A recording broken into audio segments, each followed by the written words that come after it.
Welcome back to anatomy Paglu. आज हम बात करेंगे हार्ट की पैथोलॉजीज़ के बारे में। ये टॉपिक हमारा एग्ज़ाम फ्रेंडली है, इसके अंदर से बहुत ज़्यादा क्लिनिकल सिनेरियोज़ बनते हैं पेपर्स में। और जो है ना, इसमें कन्फ्यूजन बच्चों को बहुत होती है क्योंकि सबके तकरीबन सेम ही सिम्टम्स होते हैं। तो आइडेंटिफिकेशन अगर गलत हो जाती है सिनेरियो के अंदर तो पूरा हमने पैथोलॉजी लिख ली, क्या कहते हैं, सिम्टम्स लिख दिया, उसकी क्या कहते हैं क्योर लिख दिया, वो सब गलत हो जाता है। तो सिम्टम्स को सही से याद रखना, उसको समझना कि क्या किस में हो रहा है, वो बड़ा मुश्किल होता है। तो इसलिए ये जो हमारी वीडियो है बहुत इंपॉर्टेंट है। सबसे पहले हमारे पास है मायोकार्डियल इन्फार्क्शन, जिसे हम क्या कहते हैं, नॉर्मली कहते हैं हार्ट अटैक। इसमें क्या होता है, डेथ हो जाती है हार्ट मसल की due to the blockage of the coronary artery. Blockage हो कि जो आर्टरी हमारे हार्ट मसल को सप्लाई कर रही होती है, जो कॉन्ट्रैक्शन करा रहा होता है हार्ट की, उसके अंदर ब्लॉकेज हो गई। इससे क्या होगा कि ब्लड रिड्यूस होगा, फ्लो ब्लड का टूवर्ड्स द हार्ट मसल या मायोकार्डियम जो कॉन्ट्रैक्शन ही करा रहा होता है। मोस्टली जो है ना, वो ब्लॉकेज इस तरह आती है कि फैट डिपॉजिट हो गया आर्टरी के अंदर, जिससे जो है ना ब्लड फ्लो रिड्यूस हो गया, जिसे हम आर्थरोस्क्लेरोसिस भी कह रहे होते हैं कि आर्थरोस्क्लेरोसिस की वजह से जो है ब्लड रिड्यूस हो गया।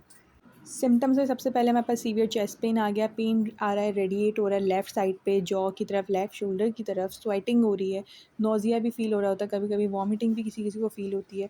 इसके अलावा क्या कहते हैं, शॉर्टनेस ऑफ ब्रेथ होना, पेन जो है वो रिलीव नहीं कर रहा होता रेस्ट के बावजूद, या नाइट्रेट्स देने के बावजूद भी जो है वो पेन रिलीव नहीं आ रहा होता। इसके अलावा ईसीजी की फाइंडिंग्स में ये मिलता है कि एसटी वेव जो होती है वो एलिवेट की हुई होती है। कभी कभी एसटी डिप्रेशन भी आया होता है अगर जो है इस्कीमिया हो रहा है तो। और पैथोलॉजिकल क्यू वेव्स भी जो है ना, वो मतलब कि नॉर्मली जो क्यू वेव ईसीजी में बन रही होती है वो छोटी सी होती है, बट हम मायोकार्डियल इंफार्क्शन में क्यू वेव बहुत बड़ी बनती है।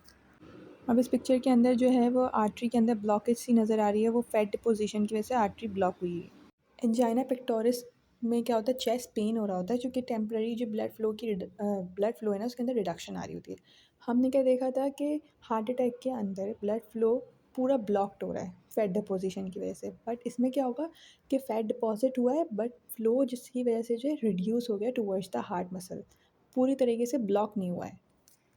इसके सिम्पटम्स क्या होंगे, सबसे पहले चेस्ट टाइटनेस होना, मतलब चेस्ट में पेन बढ़ना ड्यूरिंग एक्सर्शन, कोई भी फिजिकल एक्टिविटी करें, वॉकिंग करना, सीढ़ियाँ चढ़ना, स्टेयर क्लाइंबिंग्स की वजह से पेन और बढ़ेगा। पेन जो है लेकिन जो है रिलीफ मिल जाएगा अगर आप रेस्ट करेंगे, थोड़ा रिलीफ मिलेगा। नाइट्रोग्लाइसिन नाइट्रेट्स वगैरह की वजह से भी रिलीफ मिल जाएगा।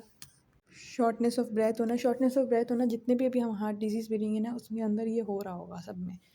फटीग हो रहा है। इसके अलावा ईसीजी के अंदर जो एसटी और वेव्स हैं वो उसके अंदर डिप्रेशन आएगा। अब इस पिक्चर में सबसे पहले हमारे पास क्या है, एंजाइना पेक्टोरिस। उसके अंदर क्या हो रहा है, फैट डिपॉजिट हुआ है आर्टरी के अंदर बट फुली ब्लॉक नहीं है आर्टरी। मायोकार्डियल में क्या हो रहा है, फुली ब्लॉक्ड है आर्टरी, फैट डिपॉजिट हुआ है। अब है हमारे पास वेल्वुलर हार्ट डिजीज़। इसमें क्या हो रहा होता है कि जो हमारे हार्ट के वेल्व्स होते हैं, जो हमने एनाटमी में देखे थे, गेटवे का काम कर रहे होते हैं ब्लड फ्लो में, एट्रियम और वेंट्रिकल के बीच में, उनके अंदर जो है ना प्रॉब्लम्स आ जाती हैं, स्टेनोसिस हो जाती है, मतलब कि जो वेल्व है उनके अंदर नैरो हो गए वो, या रीगर्गिटेशन, मतलब कि जब हमारे पास ब्लड फ्लो हो जाता है, एट्रियम से ब्लड फ्लो वेंट्रिकल में आ गया तो वो वेल्व बंद हो जाते हैं। अब रीगर्गिटेशन होती है, उसमें क्या होता है कि वो वेल्व बंद ही नहीं होता। ये एक पैथोलॉजिकल कंडीशंस हैं, 2 होती हैं। स्टेनोसिस मतलब कि नैरो हो जाना जिससे ब्लड फ्लो रिड्यूस होगा, और रीगर्गिटेशन में क्या होता है कि वेल्व जो है ना वो बैक फ्लो शुरू कर देगा, वेल्व बंद नहीं होगा।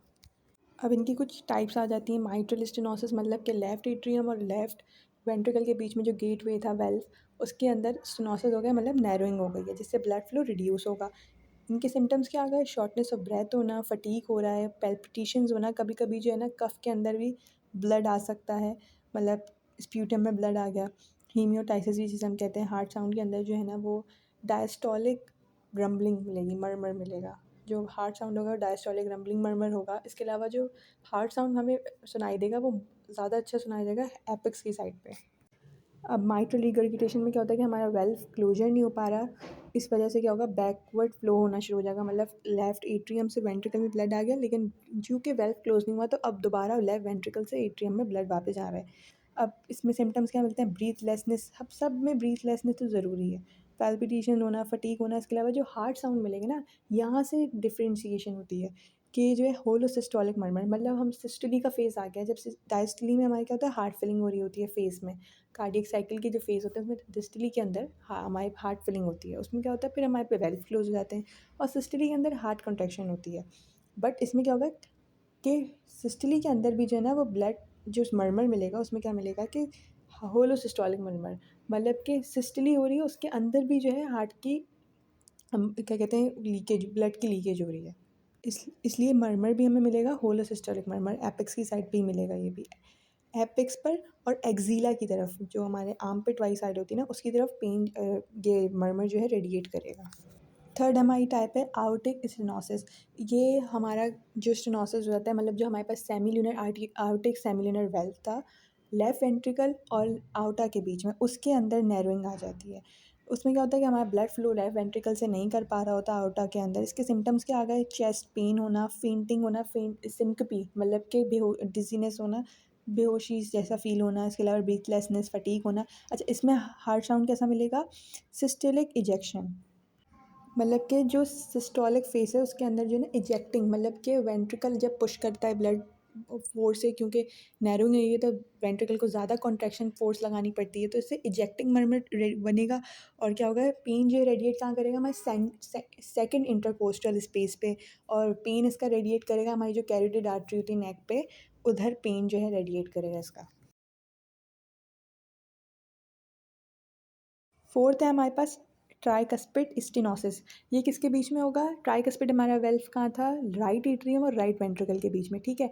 उसमें क्या होगा, हमारे पास स्टेनोसिस नैरोइंग हो जाएगी ट्राइकस्पिड वेल्व के अंदर। तो अब क्या होगा कि हमारा राइट वेंट्रिकल के अंदर डीऑक्सीजनेटेड ब्लड तो आ गया, अब राइट वेंट्रिकल में नहीं जा रहा ब्लड। उससे क्या होगा कि हमारा लंग्स में भी जाने में मसला होगा, तो ये ब्लड जमा होना शुरू हो जाएगा हमारी बॉडी के अंदर, वापस वेन्स में जाना शुरू हो जाएगा, सही है। अब सिम्टम्स में क्या मिला हमें, फटीग मिला, स्वेलिंग ऑफ लेग्स। अब क्या हो रहा है, हमारे पास राइट वेंट्रिकल से जो है वो राइट एट्रियम से ब्लड वेंट्रिकल में तो जा नहीं रहा है जिससे लंग्स में जाए, तो क्या होगा, अब ये लेग्स में वेन्स, लेग्स की वेन्स में जो है ना ये ब्लड जमा होना शुरू हो जाएगा, इसलिए स्वेलिंग बढ़ जाएगी। हमारी जो नेक की वेन्स हैं उसमें भी जो है लार्ज होना शुरू हो जाएंगी, क्योंकि ब्लड उसमें स्टोर होना शुरू हो जाएगा डीऑक्सीजनेटेड। और हार्ट साउंड हमें कैसा मिलेगा, डायस्टोलिक मरमर मिलेगा लोअर लेफ्ट स्टर्नल बॉर्डर की तरफ। मतलब कि डायस्टोलिक मरमर क्या होता है, हार्ट फिलिंग हो रही होती है डायस्टोलिक फेस में, तो उसमें वो वाला मरमर मिलेगा हमें। और जो है ना, जो लेफ्ट स्टर्नल बॉर्डर है, लेटरल 1/3 पार्ट है स्टर्नल बॉर्डर का, उस तरफ जो है हमें क्या कहते हैं इसका मरमर सुनाई देगा। ये देख लो कि सब एक जैसे, मतलब बहन भाइयों की तरह ही है ये, लेकिन जो है ना इसके अंदर हार्ट साउंड से हमारे पास आइडेंटिफिकेशन हो सकती है, कि सिनेरियो बिल्कुल घुमा के आता है। तो इसलिए एक एक सिम्टम पता होना बहुत ज़रूरी है, ताकि जो है ना आप आइडेंटिफाई कर सको। लास्ट है हमारे पास पल्मिनरी स्टेनोसिस। इसमें क्या होता है कि हमारे पास नैरोइंग आती है, जो हमने पढ़ा था सेमील्यूनर पल्मिनरी वेल्व पढ़ा था, जो कहाँ था, हमारे पास राइट वेंट्रिकल और पल्मिनरी ट्रंक के बीच में था, ठीक है। उसके अंदर क्या होगा, नैरोइंग आ गई है। इससे हमारे पास सिम्टम्स क्या मिलेंगे, shortness of breath, chest pain, इसके अलावा साइनोसिस हो जाता है सीवियर केसेस में, अगर इसको मतलब क्या कहते हैं अर्ली जो है इसकी आइडेंटिफिकेशन नहीं हुई, इस वजह से साइनोसिस मतलब कि ब्लू कलरेशन हो जाती है, ब्लू डिस्कलरेशन स्किन पे आना शुरू हो जाती है। अब हमारे पास आ गए इरिथमियास। इरिथमियास में क्या होता है, ये एक तरह की एबनॉर्मलिटी होती है, जो हार्ट का हमारे इलेक्ट्रिकल कंडक्शन का रिदम होता है उसके अंदर एबनॉर्मलिटी आ जाती है, सही है। अब उसके सिम्टम्स क्या आ जाते हैं, इरेगुलर हार्ट बीट होना, क्या कि डिजीनेस होना, पैल्पिटेशंस होना। अब हमारे पास क्या आ गई इनकी टाइप्स, एट्रियल फिब्रिलेशन हो जाना, इसमें क्या होगा, रैपिड और इरेगुलर इलेक्ट्रिकल एक्टिविटी हो जाएगी हमारे एट्रिया के अंदर, जिससे एट्रिया जो है ना वो इफेक्टिवली कॉन्ट्रैक्ट नहीं कर पाएगा। इसमें हमारे पास सिम्टम्स क्या आएंगे, इरेगुलर पल्स रेट मिलेगा, ठीक है। इसके अलावा पैल्पिटेशंस होना, फटीग होना। ईसीजी फाइंडिंग्स में हमें क्या मिलेगा, पी वेव्स एब्सेंट होंगी। इसके अलावा इरेगुलर आर वेव्स के इंटरवल्स होंगे। एट्रियल का रेट क्या होगा, कॉन्ट्रैक्शन का वो होगा 400 to 600। और वेंट्रिकल रिस्पॉन्स हमें जो है ना इरेगुलर मिल रहा होगा, यूजुअली 100 to 160 मिलेगा, लेकिन हमारे पास जो इसका गोल्डन होता है ना वो ये होता है कि ईसीजी फाइंडिंग में पी वेव्स एब्सेंट हैं, इससे तुम आराम से पहचान सकते हो। अगर केस सिनेरियो में इसके ट्रीटमेंट की बात करें, वैसे लिखा हुआ नहीं है लेकिन मैं बता देती हूँ कि इसमें रेट कंट्रोल कराने के लिए बीटा ब्लॉकर्स दिए जाते हैं मोस्टली, और कैल्शियम चैनल ब्लॉकर्स दिए जाते हैं। उसके अलावा वेंट्रिकल फिब्रिलेशन की अगर बात करें तो इसमें भी क्या होता है, क्या कहते हैं, इरेगुलर इलेक्ट्रिकल एक्टिविटी होती है हमारे वेंट्रिकल्स के अंदर, ठीक है। और इनअफेक्टिव पंपिंग होती है, इससे कार्डियक आउटपुट हमें कोई नहीं मिल रहा होता, क्योंकि बिल्कुल डीऑर्गेनाइज वेव्स हो जाती हैं। इसमें क्या होता है, गोल्डन सिम्टम सडन कोलैप्स, बिल्कुल बंदा जो है ना एकदम से बेहोशी तारी हो जाती है बिल्कुल, और कोलैप्स हो जाता है पेशेंट बिल्कुल, और कॉन्शियसनेस बेहोश, वही कॉन्शियसनेस भूल नहीं है, पल्स रेट नहीं मिल रहा होता। ईसीजी फाइंडिंग में क्या मिलता है, इरेगुलर वेव्स मिलती हैं, आइडेंटिफाई ईसीजी ऐसा होगा कि आइडेंटिफाई नहीं कर पाएंगे कौन सी PQRST वेव, बिल्कुल इरेगुलर वेव्स बनी हुई होंगी। वेंट्रिकुलर रेट जो है ना वो ग्रेटर देन 300 होगा। और क्या कहते हैं, एक्सट्रीम इरेगुलर वेव्स मिलेंगी। वही ट्रीटमेंट में क्या दिया जाता है, इमीडिएट, अगर आपके पास वैसे तो डिफिब्रिलेटर्स होते हैं उनसे शॉक दिया जाता है, लेकिन जब तक अगर आप नहीं हैं हॉस्पिटल के दूर हैं कहीं, तो फ़ौरन हम CPR दे सकते हैं। टर्मिनोलॉजीज है हार्ट रेट को लेके, जैसे टैकीकार्डिया, हार्ट रेट का बढ़ जाना अबव 100, सिम्टम्स वही रैपिड हार्ट बीट। और ब्रेडिकार्डिया में क्या होगा, हार्ट रेट हमारा कम हो जाएगा, सिम्टम्स फटीग और फेंटिंग, बेहोशी होना। इसके अलावा डेक्स्ट्रोकार्डिया, अब डेक्स्ट्रोकार्डिया में क्या होता है, ये एक टर्मिनोलॉजी है, मतलब कि हमारा जो ये कंजेनाइटल होता है, मतलब पैदाइशी बच्चों में ये होता है कि हार्ट वैसे तो लेफ़्ट साइड पे जो है टिल्ट होता है, लेकिन इसमें क्या होता है, हार्ट की जो एपेक्स होती है ना राइट साइड की तरफ टिल्टेड हो जाती है। इस बच्चे के नॉर्मल में देखो लेफ़्ट साइड पे है, और डेक्स्ट्रोकार्डिया के अंदर क्या है, राइट साइड के ऊपर जो है एपेक्स है। अब है हार्ट ब्लॉक्स। हार्ट ब्लॉक्स के अंदर क्या हो रहा होता है कि हमारे पास जो एट्रिया और वेंट्रिकल के बीच में इलेक्ट्रिकल कंडक्शन हो रही होती है, जिससे कॉन्ट्रैक्शन हो रही होती है, वो जो है हमारे पास ब्लॉक हो जाती है या उसके अंदर डिले आ जाता है। अब इनमें कुछ टाइप्स आती है हमारे पास, फर्स्ट डिग्री ब्लॉक, इसके अंदर हमारा क्या हो रहा होता है, क्या कहते हैं, माइल्ड फटीग मिल रहा होता है। इसके अलावा मेनली जो इसकी ईसीजी फाइंडिंग्स है ना, उससे हम देख सकते हैं कि जो PR इंटरवल होता है, P और R वेव के जो बीच में इंटरवल होता है ना, उसके अंदर हमें प्रोलॉन्ग दिखता है, मतलब 0.20 सेकेंड ज़्यादा होता है। इसके अलावा हमारे पास जो हर P वेव होगी वो QRS कॉम्प्लेक्स को फॉलो करेगी, मतलब रेगुलर ही रिदम होगा, बट इंटरवल थोड़ा ज़्यादा होगा, डिले आएगा थोड़ा। अब आ गया हमारे पास सेकंड डिग्री ब्लॉक, बट इसमें क्या होता है, इसमें दो टाइप्स होती हैं, Mobitz type 1 and Mobitz type 2। इसमें क्या हो रहा होता है कि जो टाइप 1 में हो रहा होता है ना, यहाँ एट्रियल इम्पल्सेस जो है ना वेंट्रिकल तक नहीं पहुँच पाते, जिससे हमारे पास डिजनेस होना, इरेगुलर हार्ट बीट होना, कभी कभी फेंटिंग कंडीशन भी हो जाती है। ईसीजी में हमें क्या मिलता है, PR इंटरवल जो है ना उसके अंदर प्रोग्रेसिवली बहुत ज़्यादा दिखता है, लंबा होता है। इसके अलावा QRS कॉम्प्लेक्स भी जो है ना वो ड्रॉप मिलता है, वेंट्रिकुलर रेट जो है ना एट्रियल रेट से स्लोअर होता है, क्योंकि एट्रिया से इम्पल्सेस देर तक जा रही हैं। मोबिस टाइप 2 में क्या होगा, मतलब इसमें ये होता है कि कुछ सिग्नल्स जो है ना वो एट्रिया से वेंट्रिकल तक नहीं पहुंच पाते, बिना ये हुए कि यार इंटरवल आ रहा है पहले, बस ना PR इंटरवल में कोई प्रॉब्लम आता है ना कुछ होता है, बस जो है वो एट्रिया से वेंट्रिकल्स तक नहीं पहुंच पाती कंडक्शन। इससे सिम्टम्स क्या मिलते हैं, फेंटिंग कंडीशन, सिनकेपी होना, डिजीनेस होना, फटीग होना। इसके अलावा ECG में हमें क्या मिलता है, PR इंटरवल तो सेम होगा नॉर्मल बीट्स में, बट एकदम से जो है ना QRS कॉम्प्लेक्स के अंदर ड्रॉप नज़र आएगा हमें।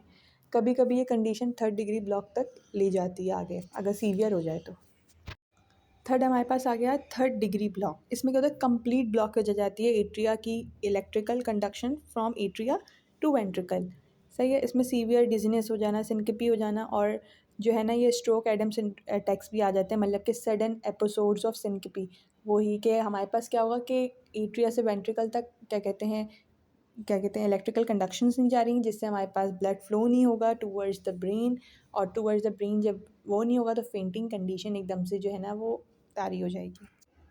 इसमें हमें क्या कहते हैं, ECG में क्या दे मिला कि P वेव्स जो एट्रिया की थी और QRS कॉम्प्लेक्स बिल्कुल ही इंडिपेंडेंट, ना P वेव्स फॉलो कर रही हैं QRS वेव को, P वेव अपना अलग चल रही है और QRS कॉम्प्लेक्स बिल्कुल अपना अलग चल रहा है, या मतलब usually ventricular escape condition show होती है। अब है हमारे पास र्यूमेटिक हार्ट डिसीज़। इसके अंदर क्या होता है कि हमारे जो वेल्व है ना उसका डिसऑर्डर है ये हार्ट वेल्व्स का, ठीक है। इसमें क्या होता है कि र्यूमेटिक फ़ीवर हो जाता है ड्यू टू स्ट्रेप्टोकोकल फ्रेंजाइटिस, जो हमारा बैक्टीरिया होता है एक, उसमें क्या होता है वो हमारे थ्रोट में होता है, ठीक है। वो इन्फेक्शन कॉज करता है, फ़ीवर होता है। अगर प्रोलॉन्ग हो जाता है उसको इसकी मेडिकेशंस नहीं ली जाती तो इससे वेल्व में डिजीज़ कॉज होना शुरू हो जाता है। मोस्टली माइट्रल वेल्व के अंदर होता है ये। इससे क्या होगा कि हमारे जो माइट्रल वेल्व है ना उसके अंदर इन्फ्लेमेशन कॉज होना शुरू हो जाएगी।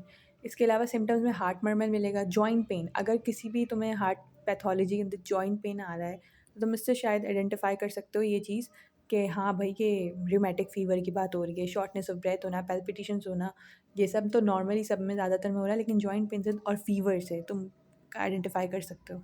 अब हमारे पास हार्ट फेलियर्स, इसमें ये क्रोनिक और प्रोग्रेसिव कंडीशन है जो हल्की हल्की प्रोग्रेस करती है। इसके अलावा इसमें क्या होता है कि हार्ट जो है ना वो अपने प्रॉपर फंक्शनिंग नहीं कर पा रहा होता। अब इसकी टाइप्स देख लेते हैं। सबसे पहले हमारे पास आ गया left heart failure, left side of the heart जो है वो फेल हो जाती है। इसमें क्या होगा कि हमारा जो ब्लड था, जो हमने सर्कुलेशन में देखा था कि ब्लड जब ऑक्सीजनेट लंग्स से होके अब लेफ़्ट साइड में आता है। अब क्योंकि हमारी जो लेफ़्ट साइड है वो फ़ेल हुई हुई है हार्ट की, तो अब क्या होगा, ब्लड जो है वो हार्ट के अंदर आ ही नहीं रहा लेफ़्ट साइड में, तो पूरा ब्लड कहाँ जमा होना शुरू हो जाएगा हमारे पास, लंग्स के अंदर। लंग्स में जमा होना शुरू हो जाएगा, जिससे हमें सिम्पटम्स क्या मिल रहे हैं, शॉर्टनेस ऑफ ब्रेथ भी हो रही है, ऑर्थोपीनिया। इसके अलावा जो है पल्मोनरी कंजंक्शन हो रही है, और क्या कहते हैं, क्रैकल्स, जो लंग्स के अंदर साउंड मिल रहा है हमें, क्रैकल्स जैसा साउंड मिल रहा है, क्योंकि लंग्स के अंदर पानी भरा हुआ है। क्या ये पल्मोनरी एडीमा जिसे हम कहते हैं, पल्मोनरी एडीमा भी कह सकते हैं, आगे देखेंगे अभी हम। तो शॉर्टनेस ऑफ ब्रेथ, ये सब मिलता है, ब्रीथलेसनेस, और पिंकिश कलर का जो है ना वो कलर हुआ हुआ है हमारे पास स्प्यूटम का भी, मतलब जो थूक का होता है ना उसका भी स्प्यूटम में होता है कलर पिंकिश। बट मेनली तुम ये याद रखना, पल्मोनरी कंजंक्शन हो रहा है, क्रैकल्स आ रहे हैं, तो समझ जाना ये लेफ़्ट हार्ट फेलियर की बात हो रही है। अब है हमारे पास राइट हार्ट साइड फेलियर। इसमें क्या होगा, हमारे पास जो राइट साइड है हार्ट की वो फेल हो गई। अब क्या होगा, पूरा बॉडी से हमारा डीऑक्सीजनेटेड ब्लड कहाँ जाता है, राइट वेंट्रिकल के अंदर। अब क्योंकि राइट साइड तो बेकार है, तो ब्लड नहीं जा रहा हार्ट के अंदर, तो अब क्या होगा, हमारी पूरी बॉडी के अंदर ब्लड जो है वो स्टोर होना शुरू हो जाएगा। इससे हमारे पास पेरिफेरल एडीमा, मतलब कि हमारे, जैसे मैंने बताया था, पैरों में स्वेलिंग शुरू हो जाएगा। क्यों? क्योंकि पैरों में क्या कहते हैं वो लेग्स के अंदर जो है ब्लड जमा होना शुरू हो गया, जो पेरिफेरल एडीमा। हमारे पास लंग्स वो लेफ़्ट में क्या हो रहा था, पल्मोनरी एडीमा, यहाँ पे क्या हो रहा है, पेरिफेरल एडीमा। पिटिंग एडीमा हो जाना, मतलब कि पाँव या एंकल्स में स्वेलिंग होगी, जिसको हम दबाएंगे तो हमें छोटा सा गड्ढा लगेगा कि जैसे गड्ढा हो रहा है, तो मोस्टली वो फ्लूइड रिटेंशन हो रही होती है बॉडी के अंदर, इसी वजह से होता है। ठीक है, इसके अलावा क्या कहते हैं, पिटिंग एसाइड्स हो जाना। ईसाइड्स मतलब कि एब्डोमिनल में फ्लूइड का जमा होना, और जगुलर वेनस प्रेशन, जो नेक में हमारी एक होती है जगुलर वेन, उसके अंदर डिस्टेंशन आ जाएगी, स्वेलिंग और पफिंग हो जाएगी। लास्ट है हमारे पास कॉन्जेस्टिव हार्ट फेलियर। ये क्या होता है, दोनों साइड्स पे हार्ट की फेलियर हो रहा है, जिससे क्या हो रहा है, हमारे पास सिस्टमिक सर्कुलेशन और सिस्टमिक और क्या कहते हैं पल्मोनरी सर्कुलेशन, इन दोनों के अंदर जो है ना वो क्या कहते हैं, कंजेशन हो रही है। अब इसमें ना कंबाइंड सिम्टम्स तुम्हें मिलेंगे, मतलब क्रैकल्स भी हो रहे हैं लंग्स के अंदर, पिटिंग एडीमा भी हो रहा है, साथ साथ स्वेलिंग ऑफ लंग्स भी हो रहा है, रात के वक्त जो है ना लेटने से जो है शॉर्टनेस ऑफ ब्रेथ हो रही है। तो ये जो दोनों लेफ़्ट और राइट दोनों के सिम्टम्स मिलेंगे। अगर तुम्हें ऐसा लगे किसी सिनेरियो के अंदर कि दो लेफ़्ट के भी सिम्टम्स आ रहे हो, राइट के भी सिम्टम्स आ रहे हो, तुम कन्फ्यूज़ हो, तो समझ जाना है कि ये कंजेस्टिव हार्ट फेलियर है, जो कि दोनों के सिम्टम्स आ रहे हैं। आज तक के लिए अभी इतना ही, फिर हम अपनी नेक्स्ट वीडियो में हार्ट की पैथोलॉजीज़ को और कंटिन्यू करेंगे। तो मिलते हैं नेक्स्ट वीडियो में। Thank you.